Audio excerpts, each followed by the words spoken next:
Hi hello வணக்கம் அன்பானவர்களே. இந்த நாளிலே தேவன் உங்களோடு இருந்து உங்களை ஆசீர்வதிப்பாராக. வேத வசனம் இவ்வாறாக சொல்லுகிறது. வேத வசனத்தை பாருங்கள்.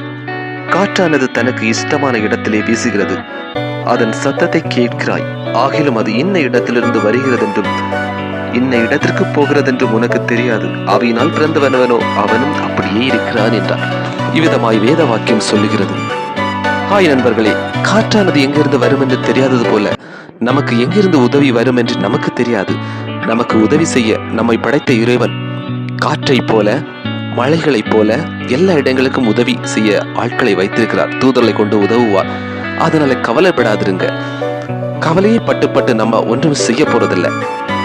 காற்று வரது போறது தெரியாத போல் நம்ம வாழ்க்கையில் உள்ள கஷ்டங்கள் வரதும் போறதும் தெரியாத மாதிரியே தேவன் வைத்திருக்கிறார். அதனால் எதையும் குறித்து கவலைப்படாதீர்கள். இன்று தோல்வியுற்ற நீங்கள் வெற்றி அடைவீர்கள். நாளைக்கு பெரிய இடத்தில் உட்கார்ந்திருவீர்கள்.